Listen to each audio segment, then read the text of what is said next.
Assalamualaikum warahmatullahi wabarakatuh.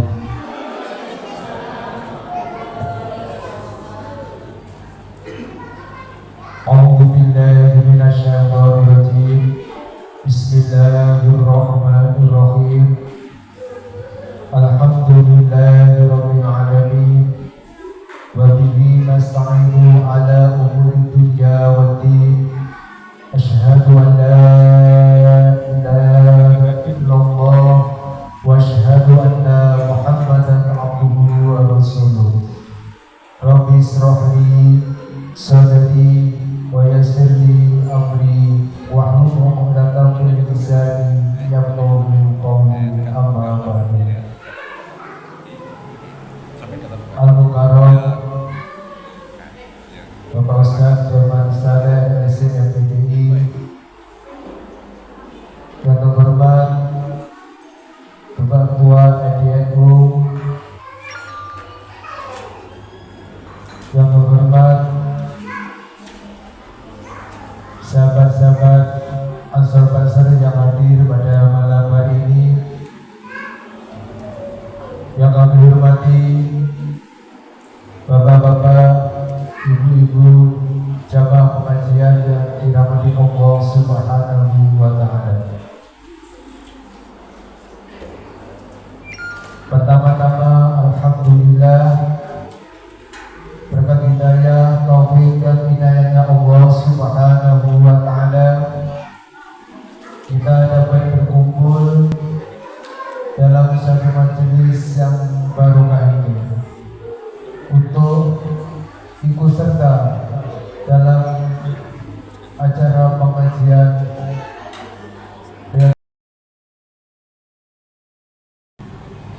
Bismillahirrahmanirrahim.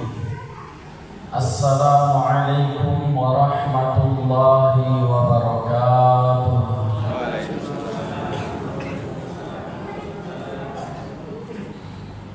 Alhamdulillahi rabbil alamin. Alladzi ja'ala ash-shahra ramadana sayyidush shuhur, alladzi unzila fihi ar-rahmah wa maghfirah wa unzila fihi al-Qur'an hudan lin-nas wa bayyinatin minal huda wal furqan. Allahumma salli wa sallim ala sayyidina Muhammad wa ala alihi wa sahbihi ajma'in, wa ba'du. Alhamdulillah, Bapak Ketua LDNU yang sama kita muliakan, Bapak Pengurus Masjid Dewan Pembina, Bapak Ketua juga yang sama kita muliakan, sahabat-sahabat Ansor Basar, para jamaah sekalian, warga Nahdliyin yang malam hari ini juga tak lupa kehadiran ibu-ibu juga kami sambut dengan sama-sama kami muliakan.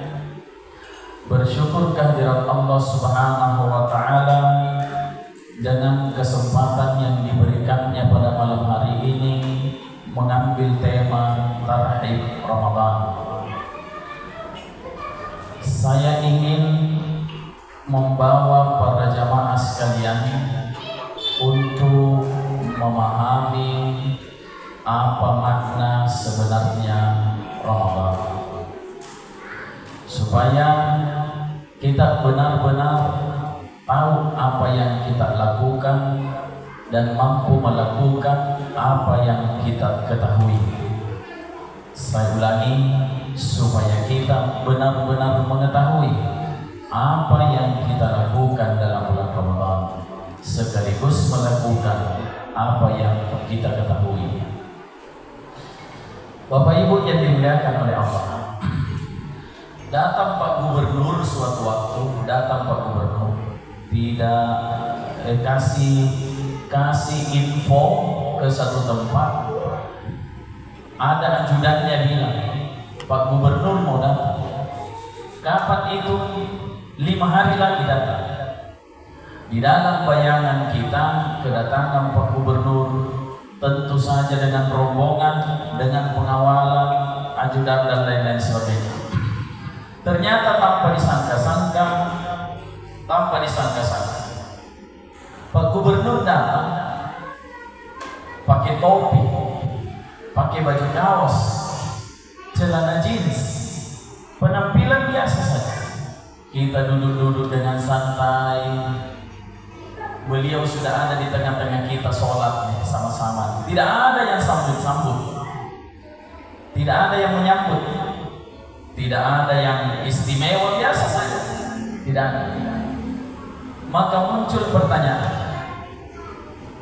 adakah yang salah kira-kira kalau kedatangan Pak Gubernur tidak disambut? Salahkah kira-kira? Salahkah kira-kira Pak? Kita mau bilang salah kalau Pak Gubernur tidak disambut. Salah kalau kita tahu bahwa beliau datang tidak disambut. Tetapi bila keadaannya kita tidak tahu beliau datang, kemudian tiba-tiba datang, maka kita bilang tidak salah, kita tidak sambut. Kenapa? Karena kita tidak mengenali beliau. Pertanyaannya adalah at-tarhib, tarhib itu bahasa lain dan welcome dalam jarak jauh. Begini Pak, maksudnya supaya kita lebih memahami makna bahasa Arabnya. Kalau tamunya ada di depan kita face to face begini, maka kita sambut tuh kalimatnya ahlan wa sahlan. Kalau tamunya sudah di depan mata. Tapi kalau tamunya baru akan datang, tapi sudah pasti kedatangannya, harinya sudah ditahu, jamnya sudah ditahu, maka bukan ahlan wa sahlan yang kita pakai, tapi rahaban atau at-tarhib. Maka kita menggunakan istilah tarhib Ramadan sebagai salah satu cara kita menyambut kedatangan bulan Ramadan dalam jarak yang masih 1-2 hari ke depan. Tetapi bila Ramadan sudah datang, tak boleh lagi kita bilang tarhib, tidak boleh lagi kita bilang ahlan wa sahlan. Naik level sambutan menjadi marhaban. Tarhib kalau dia masih jauh, kalau dekat marhaban. Makanya kita biasa mendengar istilah marhaban ya Ramadan. Sebenarnya kalimat marhaban ya Ramadan digunakan kalau Ramadannya sudah berada di depan mata kita. Kalau masih 2 hari 3 hari namanya at-tarhib. Bapak Ibu yang dimuliakan, bagaimana kita mau menyambut bulan Ramadan bila kita tidak mengenali wajahnya bulan Ramadan? Bagaimana kita mau sambut itu Pak Gubernur kalau Pak Gubernur kita tidak tahu mukanya mana? Bagaimana modelnya? Maka malam hari ini saya mengajak kepada para jamaah sekalian untuk mengenali siapa, bagaimana itu Ramadan. Supaya apa? Supaya jelas yang kita sambut, tahu jelas juga cara kita menyambut. Para jamaah yang dimuliakan, kita masuk. Ini kajiannya sedikit mengkaji. Ada kebiasaan lisanul Arabi menurut lidah orang Arab. Kalau orang jalan di gurun pasir itu cari tempat peristirahatan, maka orang-orang gurun akan minggir ke pinggir-pinggir bukit, bermalam di situ. Kalau mereka bermalam, supaya tidak ada binatang buas, biasanya dibakarlah api, bikin api unggun. Sepanjang pagi, nanti pagi baru dimatikan. Begitu kebiasaan orang-orang Arab. Jadi kalau mau tinggalkan tempat itu, dipadamlah itu api. Maka tinggallah di tempat itu bekas-bekas bakaran, sehingga kalau datang rombongan berikutnya berada di tempat itu, rombongan selanjutnya akan tahu, oh, sebelumnya pernah ada orang di sini. Kenapa demikian? Karena dia lihat ada bekas pembakaran. Kalau bekas pembakaran itu nampak nyata, habis dibakar ada bekasnya, orang Arab bilangnya begini, hakadha Ramadan. Hakadha Ramadan. Ini kok ada Ramadan? Ramadan itu nama atau istilah dari orang yang pernah membakar ketinggalan bekasnya. Itu Ramadan. Hakadha Ramadan. Tetapi yang unik adalah kalau barang yang dibakar itu tidak ada bekasnya, hilang, tidak bersisa sama sekali, tidak menampakkan ada tanda-tanda bekas terbakar, maka orang Arab mengatakan, Aina Ramadan. Saya ulangi, kalau sesuatu itu dibakar ada bekasnya, namanya Ramadan. Kalau sesuatu yang dibakar itu tidak ada bekasnya, maka namanya Ramadan. Maka sekarang kita tahu apa itu Ramadan. Ramadan itu menurut lidahnya orang Arab adalah sesuatu yang terbakar dan tidak meninggalkan bekas. Bapak Ibu yang dimuliakan, kira-kira apa kira-kira yang dibakar di dalam bulan ini sampai yang kita harapkan tidak berbekas?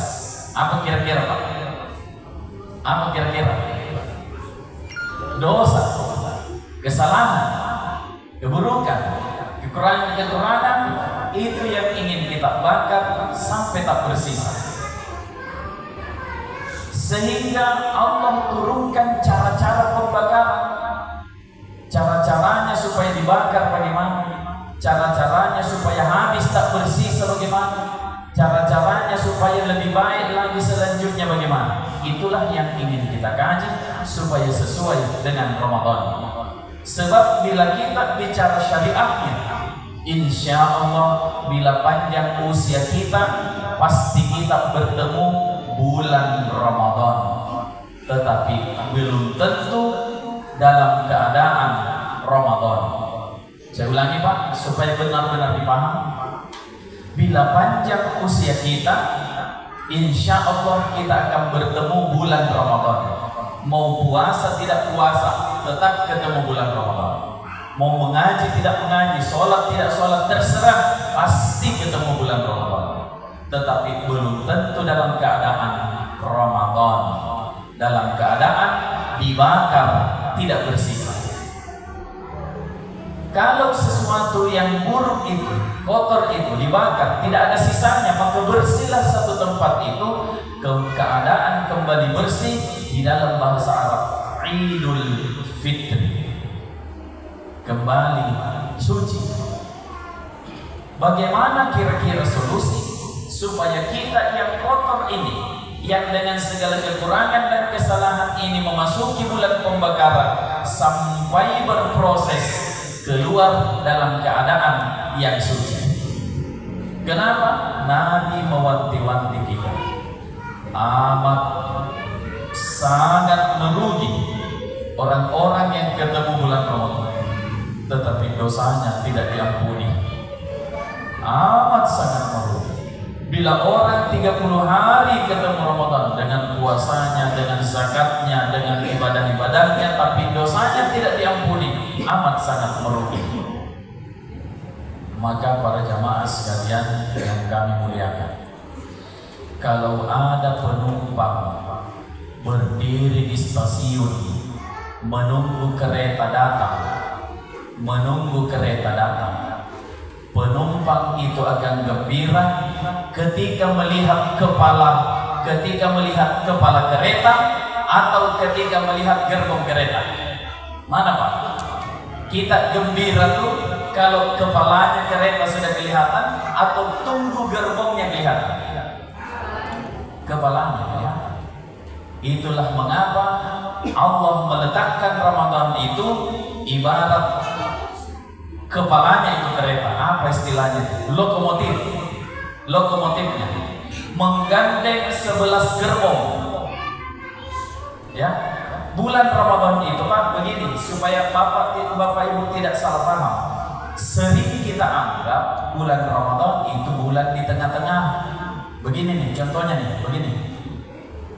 Muharram, Safar, Rabiul Awal, Rabiul Akhir, Rabiul Akhir, Rajab, Sya'ban, Ramadan. di tengah-tengah sini. Setelahnya ini ada lagi Syawal, ada lagi. Ini urutan bulan Hijriyah, Pak. Tapi kalau urutan kemuliaan bulan, Ramadan yang ada di sini. Ramadan itu lokomotif kepala kereta menggandeng 11 gerbong, namanya Syawal, Muharram, Rajab, semuanya dia gandeng. Setiap gerbong punya penumpang VIP. Ada penumpang istimewa. Di bulan Rajab ada gerbong yang bernama Rajab. Ada penumpang istimewa namanya Isra Mi'raj. Ya. Di gerbong yang bernama Sya'ban ada penumpang istimewa namanya Nisfu Sya'ban. Di bulan Syawal, gerbong yang bernama Syawal ada penumpang istimewa namanya 6 hari puasa Syawal. Itu setiap gerbong ada penumpang istimewa, tetapi penumpang istimewa ini tidak akan bisa kita temui kalau tidak mengenali lokomotifnya itu kereta. Sebab sebenarnya Pak, tidak pernah gerbong berhenti. Pernah ke gerbong berhenti? Tidak. Yang berhenti sesungguhnya adalah lokomotifnya. Yang jalan sesungguhnya lokomotifnya. Kalau orang mampu menemukan lokomotif di dalam bulan Ramadan, akan jalan semua ibadahnya sepanjang gerbong-gerbong belakangnya. Yakin Pak? Contoh, kalau Bapak mampu menjaga sholatnya di dalam bulan Ramadan, berarti menjaga sholat di lokomotif, maka insya Allah sepanjang sholatnya di gerbong 11 ini, insya Allah akan ikut mengikuti itu. Ini yang kadang orang kurang paham, sehingga mengabaikan Ramadan begitu saja. Ya, masih ada nanti Ramadan tahun depan, masih ada nanti. Ya Bapak Ibu. Makanya bulan satu-satunya yang paling banyak namanya itu bulan Ramadan. Kenapa? Setiap nama-nama bulan Ramadan itu mewakili nama-nama penumpang di belakangnya. Nama-namanya penumpang di belakang itu diwakili di bulan Ramadan. Itu Pak yang pertama. Ramadan adalah bulan di mana sesuatu itu terbakar, tidak ada sisanya. Yang kedua, Ramadan itu lokomotif bagi 11 bulan di belakangnya. Yang ketiga, Ramadan ini mesti kita kenali. Begini Pak contohnya. Adakah di antara kita ini yang lahir dari keluarga petani? Petani Pak. Dulu waktu di kampung pernah bertani. Pak Judi pernah bertani dulu? Oh tidak ada sawah. Kalau Pak Jiwas ada sawah di kampungnya, tidak ada juga sawah. Wah, berarti saya sendiri yang petani kayaknya. Ya, bapak petani juga ya. Tahu nggak Mas? Di kalangan orang petani itu tahu bulan, tahu waktu, kapan bibit harus dikasih turun. Kapan siklusnya? Oh, melihat musim ini sudah waktunya untuk ditanam ini padi. Menurut musimnya ini sudah waktu musim tanam padi. Ini sudah musimnya berkebun. Nih ada tahu siklusnya. Jadi Pak, begini ya contohnya. Jadi di dalam satu roda perputaran itu, Pak, ada satu siklus yang mana kalau sampai di siklus itu waktunya ngapain? Contoh, masuk musim pancaroba, musim panas, musim penghujan. Begitu masuk awal musim hujan, oh waktunya menanam. Berarti setiap tiba musim hujan, awal musim hujan, oh waktunya menanam. Berarti menanam adalah siklusnya, waktunya ada pada awal musim. Ini kita Pak, supaya bagus pemahaman kita nih, di dalam siklus hidup kita nih, di dalam siklus kehidupan kita, ada satu waktu yang mana bila tiba siklus itu harus betul-betul kita perhatikan gas dengan rem. Harus diperhatikan mana gas, mana rem di siklus ini. Ramadan itu Pak bukan sekedar nama bulan. Ramadan itu bukan sekedar urutan-urutan bulan. Tetapi Ramadan itu satu siklus waktu di dalam satu tahun, yang mana bila tiba siklus waktu itu, maka kita harus benar-benar perbaiki rem dengan gas. Kalau rusak rem dengan gas, bahaya di perjalanan selanjutnya. Gitu. Nah makanya selain mengenali siapa ini tamu yang akan datang, tamu yang menentukan lokomotif dan gerbong-gerbong, kalau ada kesepakatan MOU mau ditandatangani, yang bertanda tangan sudah datang, kapan Bapak tidak urus baik-baik ini tamu yang mau tanda tangani MOU, gagal proyek, gagal. Maka kapan Ramadan ini MOU kita dengan Allah, di dalamnya ada kesepakatan bahwa ada proyek yang akan kita urus. Proyek itu bernama Aset 1000 Bulan. Kalau Bapak Ibu tidak bersungguh-sungguh di dalam melayani tamu ini, jangan harap proyeknya ditandatangani dapat 1000 bulan. Makanya mari kita mengadakan tarhib. Cara kita bersiap-siap menyambut. Sudah tahu yang datang ini penting, sudah tahu ini penentu 1 tahun ke depan. Mana dalilnya bahwa yang datang ini menentukan 1 tahun ke depan? Tanazzalul malaikatu war-ruhu fiha biizni rabbihim min kulli amrin. Buka tafsir-tafsir min kulli amrin. Allah turunkan para malaikat bersama Jibril war-ruh fiha ke dunia ini min kulli amrin, untuk mengurus semua urusan kita dalam setahun ini. Urusan-urusan kita akan dipatenkan, diserahkan SK-nya, MOU-nya, perjanjiannya kepada kita. Nih sepanjang tahun ini begini takdirnya. Maka kita diminta untuk menyiapkan, menyambut dia kedatangannya baik-baik. Bapak Ibu yang dimuliakan oleh Allah, tahap pertama kita kenal Ramadan, bahwa dia sesuatu yang menghanguskan, dia sesuatu yang penting, yang menentukan bulan sebelumnya, dan dia bulan penuh dengan aset-aset berharga, penuh dengan hadiah-hadiah. Selanjutnya, apa persiapan kita supaya kita menyambut tidak cukup hanya dengan rapat, tetapi ada actionnya setelah ini. Apa kira-kira? Saya sudah lempar di grup NU Pak beberapa menit yang lalu, aku saya tulis itu. Boleh yang punya HP silahkan dibuka di grup NU Yapen. Kami sudah buang. Ulama menuliskan kepada kita niatnya menyambut bulan Ramadan. Niatnya menyambut bulan Ramadan, bukan niat puasa nih, bukan niat puasa. Ibarat protokolernya kalau tamu datang, penyambutannya itu seperti apa, nanti silahkan dibaca di grup NU, di grup pengajian majelis taklim juga ada beberapa grup kami masukkan. Ini yang pertama, bahwa kita diminta untuk bermujahadah.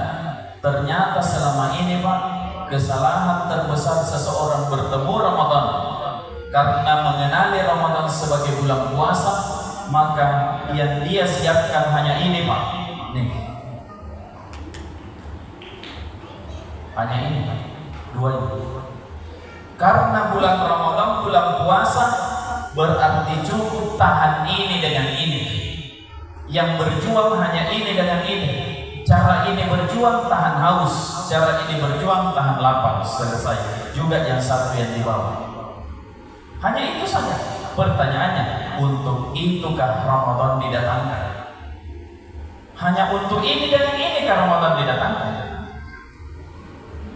Hanya untuk 2 ini kah Lailatul Qadar itu turun? Bapak Ibu sekalian, kira-kira kalau cuma sekedar tidak makan, tidak minum, tiba-tiba Lailatul Qadar kita dapat, Gampang sekali.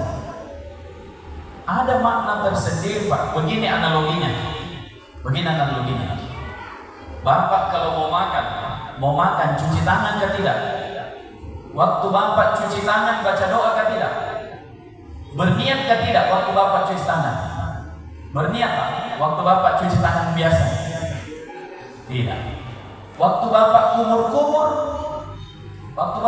kumur pakai niat ke tidak? Pakai doa ke tidak? Bapak biasa cuci muka kalau capek, baca doa tak? Baca niat tak? Tidak tak? Sekarang apakah cuci tangan, kumur-kumur, cuci muka dilakukan dalam wudu? Dilakukan tak pas wudu? Baca doa tak? Baca doa. Sekarang pertanyaannya, apa bedanya cuci muka waktu capek dengan cuci muka waktu wudu? Apa bedanya Pak?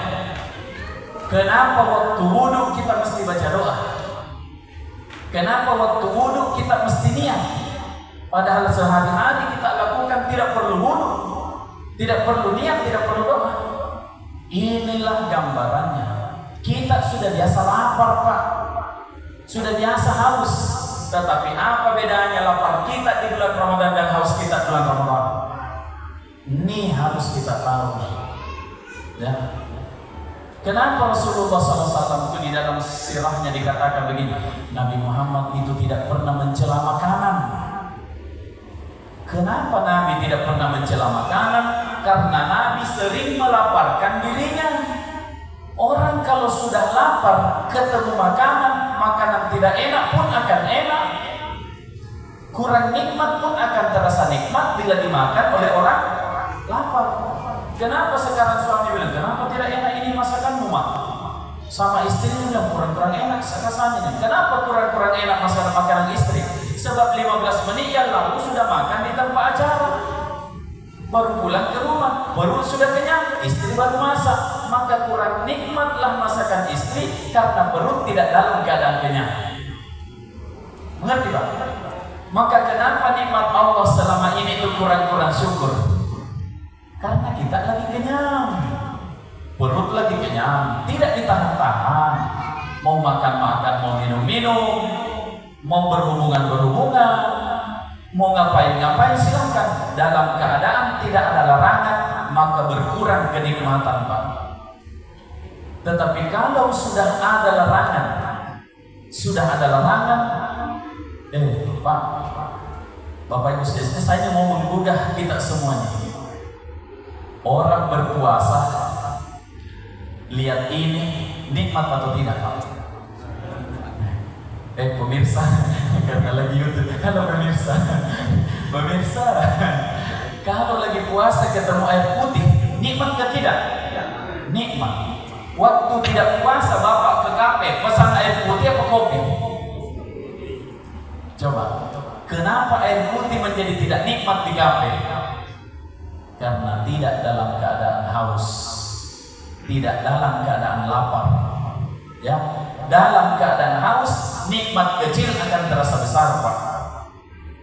Maka Ramadan didatangkan untuk menggugah kesadaran kita kembali bahwa setiap nikmat Allah yang kita rasakan pada 11 bulan ini sesungguhnya nikmat itu amat sangat besar. Cuman kita jarang syukur. Supaya kita syukur, coba kamu tahan dulu sedikit. Begitu kira-kira. Nah, Nabi Sulaiman, Nabi Daud punya puasa Nabi Daud. Namanya puasa Daud. Tahu Pak? Ini puasa Daud nih, coba lihat. Puasa tidak. Kalau ada 30 hari, berapa hari puasa Daud? Berapa hari Pak? 15. Kalau ada 30 hari, maka 15 hari puasa Daud. Bapak Ibu tahu kenapa puasa Daud itu selang-seling? Karena Nabi Daud punya 100 istri. Nabi Daud punya 100 istri. Boro-boro 101 aja kita ini belum. Ya, Nabi Daud 100 istrinya dalam sebulan 15 puasanya. Kita satu istrinya dalam sebulan tidak ada puasanya. Dalam sebulan tidak ada puasa, padahal istri cuma satu. Nabi Daud istri 115 puasanya. Jadi Bapak Ibu yang dimuliakan, tidak makan, tidak minum, sesungguhnya itu perintah awalnya adalah berat. Sebab kita ini fitrahnya memang selalu kepengen kenyang, pengen selalu mengisi. Awal puasa itu diturunkan, berat sekali bagi orang Arab. Tetapi muncul teori psikologi. Kami mengambil S2 itu pendidikan psikologi, pendidikan sekaligus psikologi. Ketika seseorang itu disuruh melakukan sesuatu yang berat, yang tidak biasa dilakukan, berat sekali rasanya. Tetapi cara membuat dia ringan tanpa harus membantunya, cukup kita katakan ke dia, bukan cuma kamu, seniormu juga dulu saya kasih begitu. Bukan cuma kamu, yang kemarin juga begitu. Coba kamu tulis 100 lembar. Wah, 100 lembar banyak sekali. Bukan cuma kamu, setiap angkatan sebegitu. Oh, alhamdulillah, bukan cuma itu. Itu namanya teori psikologi. Quran menggunakan itu teori psikologi yang sama. Kutiba alaikumusiyam, wajib kalian berpuasa. Wih, berat sekali, wajib kita puasa. Tahan lapar, tahan hubungan, tahan haus, wajib. Beratnya langsung Allah mengatakan, kama kutiba alal ladzina min qablikum. Bukan cuma kamu, orang-orang sebelummu juga pernah wajibkan. Itu namanya teori psikologis. Bukan cuma kamu, sehingga puasa menjadi lebih ringan rasanya. Maka Bapak Ibu yang dimuliakan, kenapa puasa ini? Ada yang bilang begini kalimatnya, kita ini berpuasa supaya kita tahu penderitanya orang-orang yang tidak lapar, orang-orang yang lapar, orang-orang miskin yang lapar, orang-orang. Bukan itu saja tujuannya, merasakan laparnya orang-orang miskin. Bukan hanya itu, sebab orang miskin lapar, orang kaya pun pernah lapar. Tetapi yang ingin kita gugah rasa syukur kita karena Allah tidak menjadikan kita miskin. Rasa syukur kita karena orang miskin itu lapar, tidak tahu mau makan apa. Kita lapar memang satu hari. Tetapi begitu bukan es cendol mendahului, dibayang-bayangi lagi dengan es buah, disusul oleh 4 jalan kote, belum lagi nasi kotak dan lain-lain sebagainya. Memang kita lapar, tetapi begitu buka sudah tahu mau makan apa. Itu yang ingin dibuka, rasa syukur kita dengan apa yang kita miliki selama ini. Maka Bapak Ibu yang dimuliakan oleh Allah Subhanahu wa taala,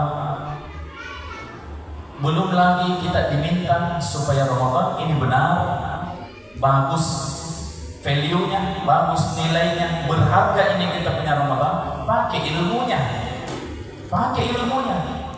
Saya kasih contoh satu ya.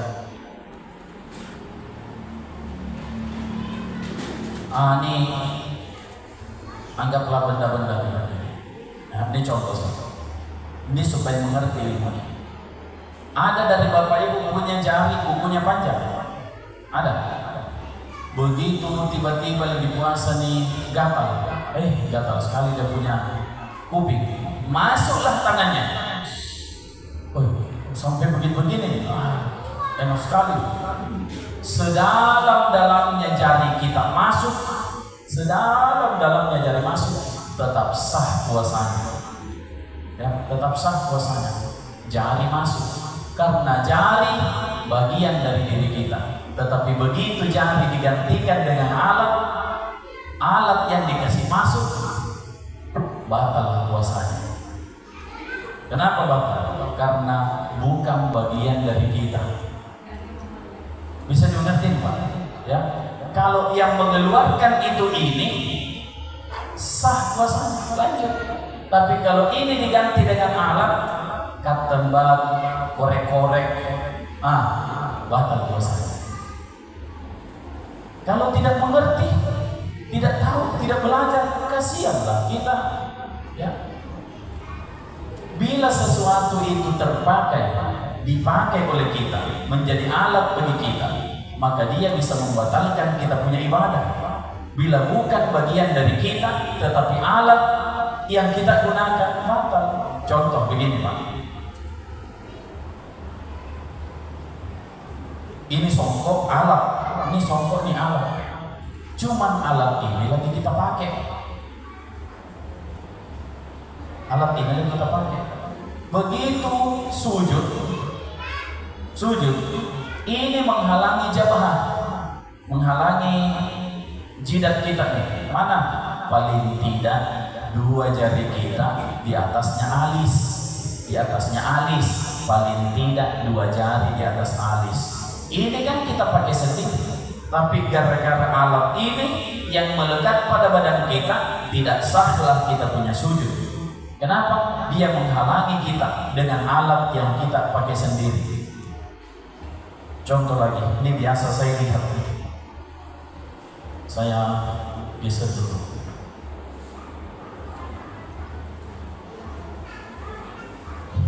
Halo pemirsa, ini sorban.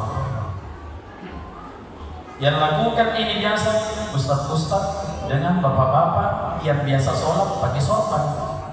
Seperti Pak Haji, sholat sorbannya tidak dibuka. Misalnya, contoh bapaknya, ya bapak terima supaya anggaplah begini. Begitu turun, Allahu Akbar. Ini turun di sini. Nah, panjang turun sini. Kurang panjang. Ya anggaplah sorbannya depan. Turun begini. Nah, dia pakai mensujudi sorbannya sendiri. Ya, kalau yang dipakai mensujudi sorbannya sendiri, sorban yang lagi melekat di dirinya begini, batal sholatnya. Kenapa batal? Karena terhalang oleh alat yang kita pakai sendiri. Jadi bagaimana solusinya? Kalau ini menghalangi, turunkan ini, sah sholatnya. Begitu. Hal sederhana ini, ya. Kalau kita seperti sorbannya beliau, bukan kita ini contoh ya Pak ya, tapi seandainya ada begitu, tapi ada juga ada memang begini. Sholat turunlah dia ini turun sujudnya dia di atas sorbannya, maka sebelum dia angkat kepalanya wajib kasih turun semua ini, baru angkat kepalanya, baru sah. Begitu juga dengan perempuan itu suka sekali saya lihat sujud di atas mukenanya. Ada begitu, bukan tua Rodatul Jannah. Ya, sujudnya di atas mukenanya. Di mana itu? Di sini begini nih mukenanya. Allahu Akbar. Di atas mukenanya, maka batallah sujudnya. Kenapa batal? Karena terhalang oleh alat yang dia pakai sendiri. Ya, belum lagi perempuan yang suka begini.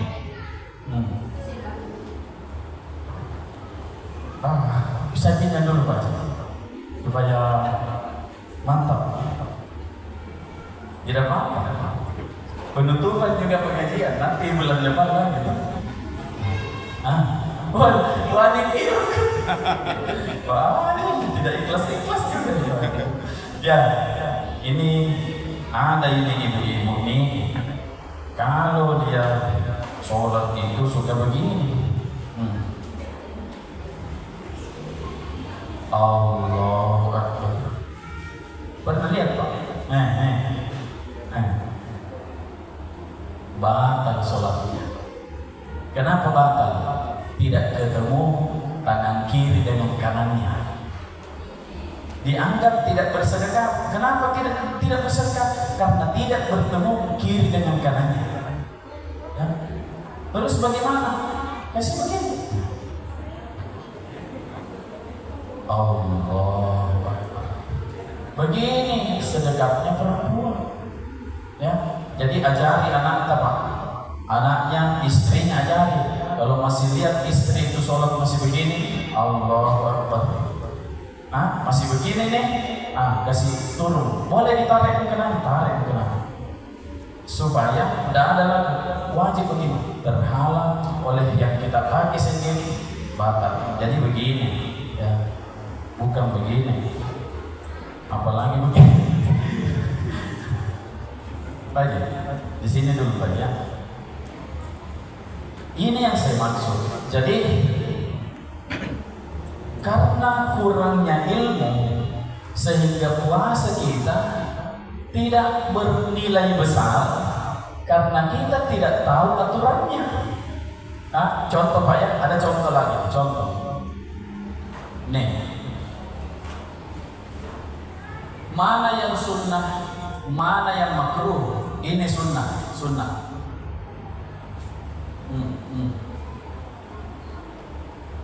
Itu sunnah. Mana yang makruh? Yang begini.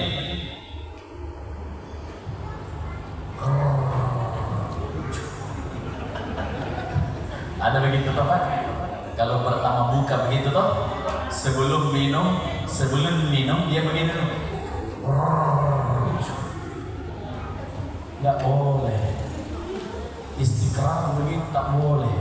Ya. Jadi mulai nanti Pak, ini sudah tahu apa baru tahu? Baru tahu. Jangan begitu. Bolehnya bagaimana? Dikumur 1 atau 2 kali baru ditahu. Begitu. Sama dengan kemarin saya jelaskan di Buton, ada yang minggu kali yang hadir. Bila berbuka puasa, bukan Allahumma laka sumtu. Ya, bila berbuka puasa, bukan Allahumma laka sumtu. Bila berbuka puasa, Bismillahirrahmanirrahim.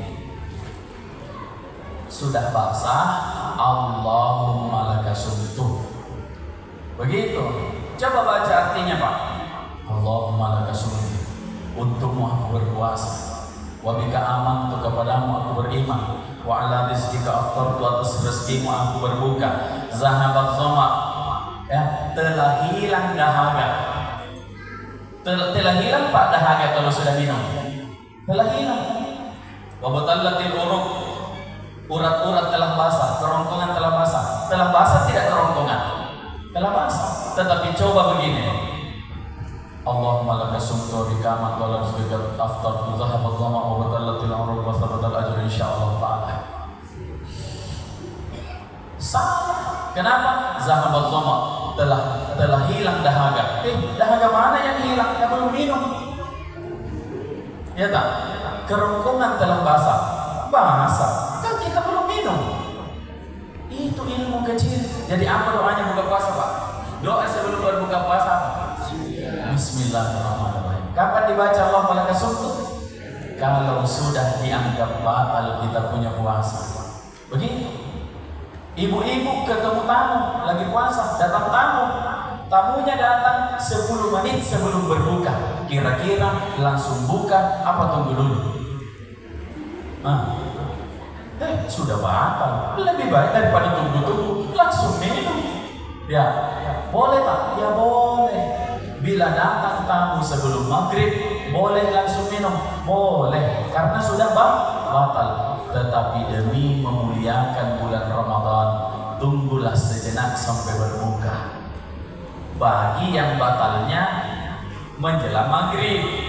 Kalau batal jam 10 pagi tidak perlu tunggu maghrib, langsung saja buka. Ya, begitu. Ini hal-hal kecil yang sangat penting untuk kita perhatikan. Begitu Bapak Ibu sekalian. Jadi bulan Ramadan mampu menghapuskan keburukan, kekurangan, dosa-dosa kita bila cara kita benar, bila amal kita benar.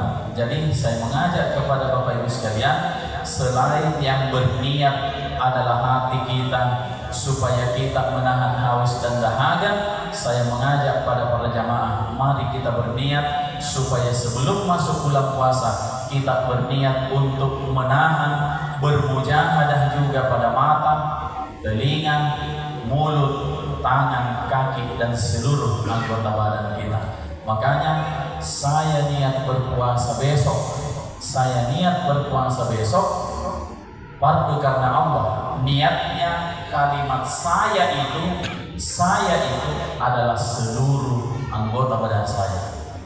Ketika kita mengatakan nawaitu shauma ghadin, yang disebut tu di situ, nawaitu yang disebut tu adalah seluruh lahir dan batin kita bersedia untuk dipuasakan besok. Begitu maksudnya sebenarnya. Ya, sebab kalau kita bilang nawaitu shauma ghadin sudah selesai. Yang dipuasakan cuma perut dengan ini, maka besok lidah akan tetap ngegosip, tetap telinga akan tetap senang dengar hoax, mata akan dan lain-lain sebagainya, karena tidak meniatkan seluruh jiwa raganya untuk berpuasa. Barangkali ada yang ingin disampaikan, ditanyakan Bapak Ibu, silakan, kita diskusi biasa saja, santai-santai. Ada Bapak Ibu? Assalamualaikum warahmatullahi wabarakatuh. Waalaikumsalam. Yang setelah dipraktekkan Pak Ustadz tadi tentang wudhu, itu kan sangat pentingnya kita bersolat. Sholat adalah dari wudhu dulu. Kalau kita mengenal atau mengetahui hal yang seperti dipraktekkan Pak Ustadz itu, bahkan itu apakah perlu dikasih tahu atau dibiarkan? Seperti contoh begini, ada yang orang wudhu, setelah kita air wudhu ternyata airnya itu hanya dikotor saja.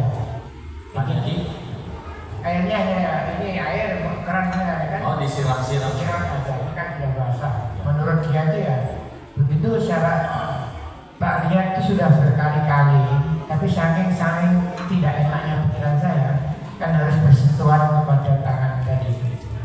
Seperti Pak Ustadz sampaikan tadi, praktek yang betul itu sering terjadi. Betul sering terjadi.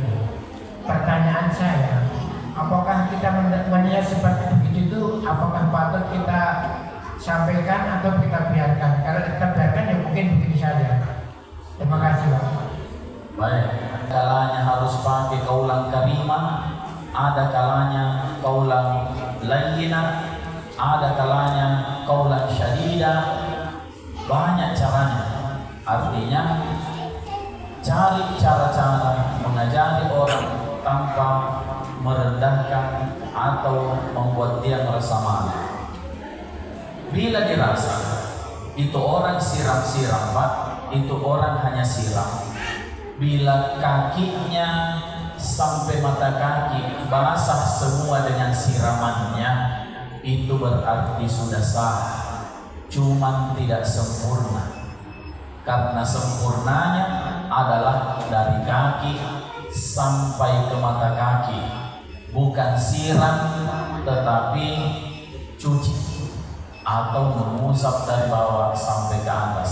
Bukan siram yang kita disuruh, tetapi seandainya ada orang membasahi kakinya dari sini ke sini dengan menyiram, sahnya tetap sah, cuman tidak sempurna. Ya, harusnya dapat 100 kok cuma dapat 10. Ya, maka yang benar adalah kaki sampai mata kaki. Yang bilang siapa? Yang bilang Allah. Tidak perlu timbang-timbang lagi terlalu jauh, karena ayatnya jelas, wa arjulakum ilal ka'baini, dari kaki sampai mata kaki. Kalau kita bilang dari masjid sampai ke rumah, berarti dari mana kita mulai jalan? Dari masjid. Dari masjid sampai ke pasar, berarti dari masjid dulu sampai ke pasar. Kalau Quran mengatakan bukan dari pasar sampai ke masjid, tapi Quran mengatakan arjulakum ila al-ka'baini, kaki sampai mata kaki. Berarti dari mana kita mulai? Dari kaki sampai ke mata kaki. Urutannya begitu bahasa Qurannya, urutannya begitu Pak. Tapi cara kita menyampaikan itulah yang lebih penting. Ya, at-tariqatu khairun minal madah. Cara itu lebih diutamakan ketimbang materi apa yang ingin kita sampaikan. Karena kadang materinya bagus, caranya tidak bagus, orang tidak terima. Itu Pak Haji, macam sudah benar aja caranya. Toh, siapa tahu Pak Haji, toh kita sudah lama begini, kok masih diajar-ajari? Karena barangkali tidak terima cara kita, menganggap dia salah. Jadi bukan salah, tidak sempurna. Begitu, tidak sempurna Pak. Bila lihat begitu, orangnya di bawah kendali Pak Haji, di bawah kekuasaan Pak Haji atau anak-anak, langsung ajari. Tapi kalau misalnya teman rubah sedikit bahasanya lagi. Waalaikumsalam. Yang ingin saya tanyakan Pak Ustadz, ini untuk menyambut bulan Ramadan, salah satunya adalah kita menengok keluarga kita yang sudah wafat di alam kubur atau berziarah. Nah, saya ingin bertanya Pak Ustadz tentang tutorial yang benar saat kita berziarah. Kemudian yang kedua Pak Ustadz, kalau kita berziarah itu menggunakan jasa doa, apakah afdol atau gimana Pak Ustadz? Iya Pak Ustadz. Itu saja Pak Ustadz pertanyaan saya. Terima kasih atas penjelasannya. Wassalamualaikum warahmatullahi wabarakatuh. Baik, saya sarankan jangan coba-coba menengok almarhum di alam kubur. Ya, jangan coba-coba. Karena saya khawatir tidak tahu jalan pulang. Silahkan menengok di kubur, bukan di alam kubur. Menengok di kubur. Kemudian tidak apik rasanya kalau kita sudah masuk pekarangan orang, bicara sembarangan, bikin sembarangan dan lain sebagainya, padahal pekarangan orang. Ini orangnya hidup, satu rumah paling hanya 3 sampai 7 orang di dalamnya. Tetapi ini ada satu pekarangan, isinya ratusan orang. Ya, pekarangan itu ada di Wenanggawi di sana. Pekarangan yang ada. Bagaimana tutorialnya? Nah, tutorialnya langsung saya praktekkan. Ini kubur yang mau saya tuju. Ini kubur yang mau saya tuju. Tidak kelihatan. Tidak masuk di televisi. Itu kubur yang mau saya tuju. Ini wilayah pemakaman. Bagaimana cara masuknya? Tutorialnya supaya tidak sembarangan di rumah orang. Sebelum kita berada di dalam wilayah, Assalamualaikum ya ahlal kubur. Kenapa bisa begitu? Karena kita yakin kita salam terhadap orang-orang yang masih ada. Ya, bukan tidak ada. Justru masih ada, makanya kita salam. Coba Bapak salam kepada yang tidak ada.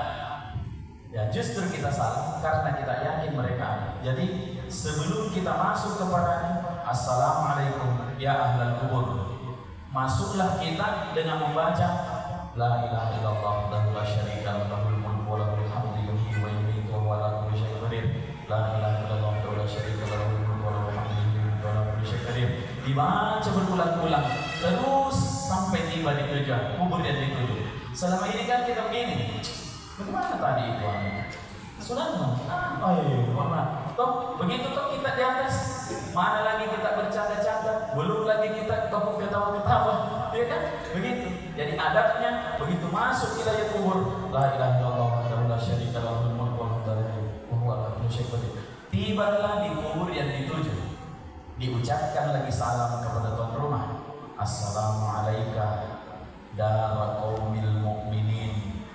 Tadi di situ Assalamualaikum itu untuk semua yang ada di sini. Begitu tiba di tempat yang kita tuju, Assalamualaikum dara qaumil mu'minin. Ya, ini bagian kepala.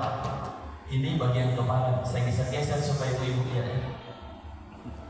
Bagian nisan kepala. Di mana kita datang seharusnya kalau kita berziarah ini kiblat, maka di sini kita datang. Ya, tutorial. Bukan di sini-sini. Kau siram nenek. Mana lagi ada tempat-tempat di atas itu yang bikin peziarah itu dapat posisi enak. Oh, karena ada kuburan, ada meja-meja di sini, bangku-bangkunya sini. Ada tuh, lihat tuh, ada bangku-bangkunya tinggi-tinggi lagi bangku-bangku. Tinggal kopi yang tidak ada di sini. Sudah banyak lagi yang begitu. Nih saya kasih tahu ya, kasih tahu nanti keluarga. Kenapa ada hadisnya Nabi membangun di atas kuburan? Ya, pernah dengar? Membangun atau menembok kuburan, pernah dengar? Begini maksudnya, ini supaya kita tidak salah paham ya.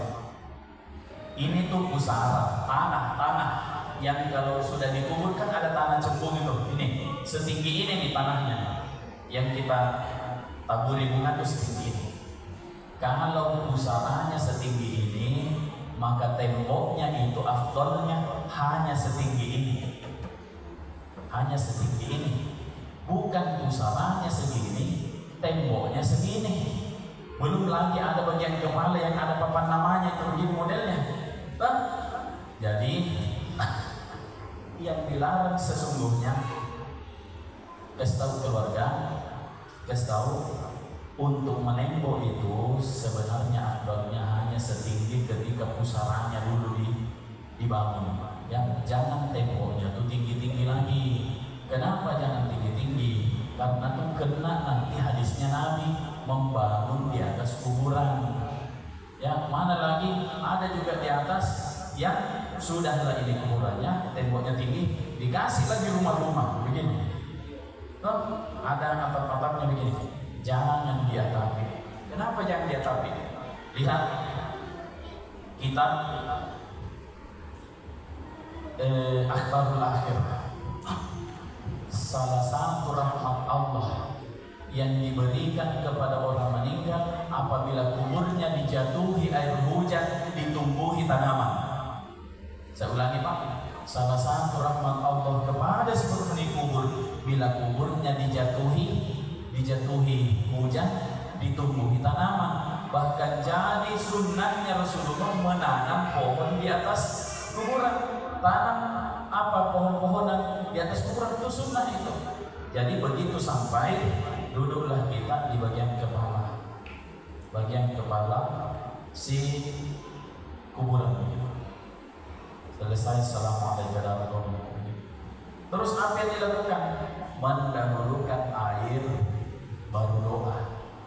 Kenapa begitu? Sebagaimana Rasulullah mendahulukan meletakkan pelepah kurma baru doa. Jadi tutorialnya bukan begini. Enggak begitu. Ya, kan kita tutorial dulu. Jadi dari awal nih, begitu sampai siram dulu. Saya mau tanya Bapak Ibu, Pak Haji.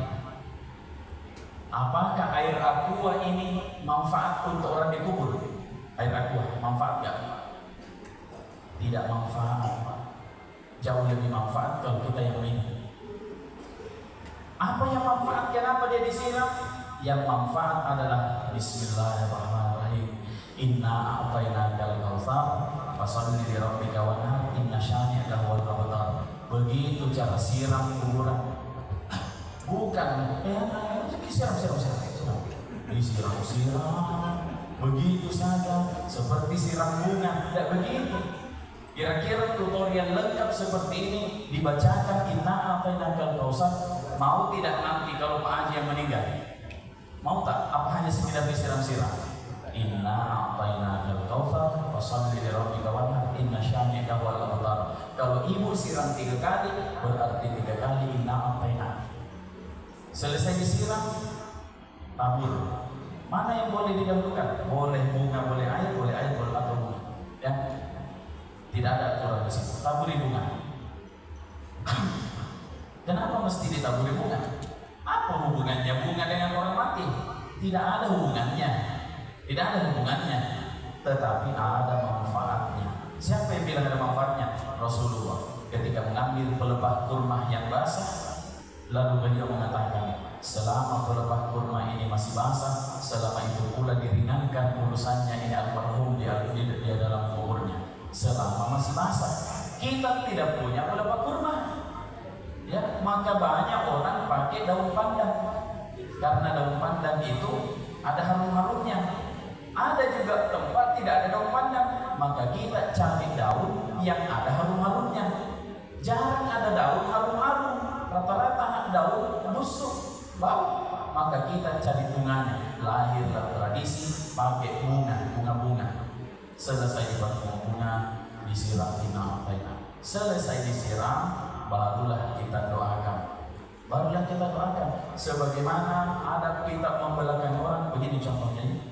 Ini Pak Ustadz nih, saya datang menghadap Pak Ustadz. Kan kita begini. Sebagaimana tidak sopannya kalau kita menghadap orang terus kita pergi langsung begini, saya pergi dulu Ustaz. Tidak sopannya seperti itu pula ada kita. Bukan kepada kuburannya kita hormat, tetapi wa nafakhtu fihi min ruhi, terhadap sesuatu yang dulu pernah Allah buat dia tinggal di dalam satu badan sebagaimana kita hari ini. Maka mundurlah kita dari sini begini. Selesai dibacakan doa, selesai beginilah kita nih. Sudah pergi, ya. Bukan ditinggalkan begitu saja. Ada lagi pemahaman begini, entah di majelis taklim mana, tapi ada saya dapat. Pak Ustaz, katanya kalau kita lagi antar orang mati, antar jenazah ke pemakaman, tidak boleh kita singgahi orang tua. Pamali katanya Pak Ustaz. Kalau disinggahi harus disengajakan. Pamali dari mana? Justru lebih sedih orang tua kita tahu anaknya datang tidak berkunjung. Ya, jadi jangan pakai itu pamali itu. Ya, pokoknya kapan saja ibu kawini datang. Ada yang bilang, Pak Ustaz, adakah cara atau waktu yang sesuai dengan ziarahnya Nabi Muhammad? Saya bilang, ibu mau yang sesuai dengan waktu ziarahnya Nabi Muhammad atau yang sunnahnya saja Nabi Muhammad? Kalau bisa yang sesuai dengan Nabi Muhammad, alhamdulillah. Kata Sayyidatina Aisyah, ibu Rasulullah SAW keluar berziarah ke makam Baqi pada malam Jumat di pertengahan malam. Mau diikuti sunnahnya bu, apa yang mirip-mirip saja? Yang lain sudah pusat. Ada kayak sore. Kata aja mau ikuti Nabi Muhammad. Itu Sayyidatina Aisyah yang bilang.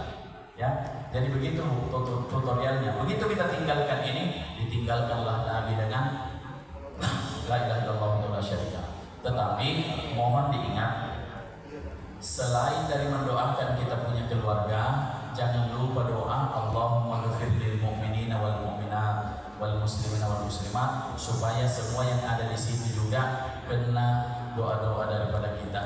Begitu, turunlah. Kalau pakai jasa doa, ada teman kami. Ini saya buka sedikit rahasianya. Sebenarnya saya tidak menceritai teman ini, tapi perbuatannya yang ada kebiasaan di tanah Bugis. Kalau pulang sholat Id langsung ke kuburan. Saya punya teman. Kebiasaannya orang Bugis yang mendoakan itu Pak Imam. Siapa yang imam masjid, dia dipanggil Bapak itu. Dia yang imam masjid ini di kiri kanankan. Kalau ada 10 orang mau masuk, 10 orang imam masjid yang datang. Teman saya ini masih anak muda, belum menikah. Begini, Al-Fatihah. Saya tanya, kenapa kamu cepat sekali? Nah, panjang itu doa untuk almarhum. Bukan apa ini saudara, ini rahasia perusahaan ini. Ya Allah, sama doa saya tadi yang sama ya, dari sini. Ya Allah, sama tadi doa saya dari sini yang pertama ya Allah, gitu ya. Jadi kalau mau cari jasa doa, cari yang betul-betul mendoakan, ya. Cari yang betul mendoakan, yang tahu doanya. yang tahu doanya. Selevel kita saja nih ya. Kalau Bapak Ibu mendengarkan orang baca talqin, saya tak sebut namanya. Kalau kita dengarkan orang baca talqin, masih ada orang baca talqin tidak tahu membedakan dhamir hu dengan ha. Ya, yang meninggal perempuan masih begini cara Allahumma ghfir lahu warhamhu wa anfihi wa'fu anhu. Padahal yang meninggal perempuan masih banyak. Itulah yang menjadi andalan di sini suruh baca. Setiap ada yang membacakan kami, kau panggil itu. Itulah yang baca Allahumma ghfir lahu warhamhu. Mau laki-laki mau perempuan, Allahumma ghfir lahu. Ya. Terus ditanya perempuan ini, idza ja'akal malakani man rabbuka wa ma nabiyuka wa ma imamuka. Padahal perempuan tidak tahu cara mengganti dhamir. Kalau perempuan itu Allahumma ghfir laha warhamha, marabbuki wa ma nabiyuki, bukan marabbuka. Ini banyak begitu, cuma itu yang jadi andalan di sini. Suruh baca lagi. Ya, jadi kalau memang minta untuk didoakan, cari orang yang tahu betul cara mendoakan. Begitu, jangan asal-asal didoakan. Ya, tapi boleh nggak pakai? Boleh. Kenapa boleh? Jangan pakai istilah jasa, Pak. Ya, karena jasa is business. Jasa, kalau ibu pakai jasa orang, terus ibu ini tidak ngamplopin ya, disiksa ibu di hari kiamat. Kenapa? Jasa harus berbalas dengan gaji. Jasa, tapi minta bantuan orang. Adakah orang yang bisa membantu kita? Ada. Orang-orang itu dimuliakan Allah dengan kemuliaan berbeda-beda. Ada bukan ustaz, tetapi doanya makbul. Ada doanya makbul. Jangan selalu ustaz dicari. Ya, tidak semua ustaz itu ahli dalam hal agama. Ya, contoh, banyak orang datang ke saya, kalau istrinya kerasukan jin, jangan lari ke saya. Jangan bawakan saya orang di ruqyah, bukan saya ahli ruqyah. Tanya hukum-hukum boleh, tapi saya bukan ahli ruqyah, bukan bidangnya saya. Ada bidang-bidang yang lain. Ya, ada ustaz ahli ruqyah, ditanya hukum riba, tidak nyambung juga. Jadi ada masing-masing bidang-bidangnya. Jadi jangan bilang jasa ya, macam kurang-kurang enak gitu. Begitu. Boleh, terima kasih. Insya Allah Bapak Ibu sekalian, semoga kita sehat walafiat panjang umur, ketemu bulan suci Ramadan. Selesai bulan suci Ramadan dalam keadaan terbakar semua dosa-dosa dan kesalahannya, kita kembali suci, kembali fitrah sebagaimana Allah Subhanahu wa taala menjadikan kita dahulu berawal. Amin. A'udzubillahi minasyaitonir rajim. Bismillahirrahmanirrahim. Alhamdulillahirabbil alamin. Allahumma shalli wa sallim ala sayyidina Muhammadin wa ala alihi washabbihi ajma'in. Allahumma rzuqna fahman nabiyyin wa hifdzal mursalin wa ilhamal malaikatil muqarrabin. Allahumma aghnina bil ilmi wa zayyinna bil hilmi wa akrimna bit taqwa wa jamilna bil afiyah. Allahumma inna nas'aluka ilman nafi'an wa 'amalan mutakabbalan. Allahumma la taj'al dunya akbar hammina wa la mablagha ilmina wa a'malina. Allahumma tawwil umurana wa sahhih ajsadana wa wassi' arzaqana wa thabbit imanana. Allahumma rzuqna al-istiqamah. Allahumma ballighna Ramadan wa la taj'alna fihi dhanban illa ghafarta wa la hamman illa farajta wa la hajatan illa qadaita. Ya Allah, pertemukan kami dengan bulan Ramadan. Jangan Engkau biarkan dosa-dosa kami dalam bulan Ramadan kecuali Engkau ampuni. Jangan Engkau biarkan hajat-hajat kami kecuali Engkau kabulkan. Jangan Engkau biarkan kesusahan-kesusahan kami kecuali Engkau jadikan kegembiraan. Allahumma la maridan illa syafaitah wa la maitan illa rahimtah. Jangan Engkau jadikan dalam bulan Ramadan ini penyakit kami kecuali Engkau sembuhkan. Jangan Engkau jadikan kematian kami dalam bulan Ramadan ini kecuali Engkau berikan kehusnul khatimahan. Engkau berikan Rahman dan Rahim-Mu ya Allah. Allahumma rabbana atina ladunka rahmah wa hayyi lana min amrina rasyada. Rabbana atina fid dunya hasanah wa fil akhirati hasanah wa qina adzabannar. Untuk kesehatan dan keselamatan kita semua, wabil khusus kepada kedua orang tua kita, sanak saudara-saudari kita, guru-guru kita, kita, baik yang masih hidup maupun yang telah meninggal, orang tua kita yang masih hidup maupun meninggal. Semoga Allah Subhanahu wa taala mensyafaati mereka dengan syafaat doa dari anak-anaknya. Allah hadirin yang ma'ala kullinya bisawab. Al-Fatihah.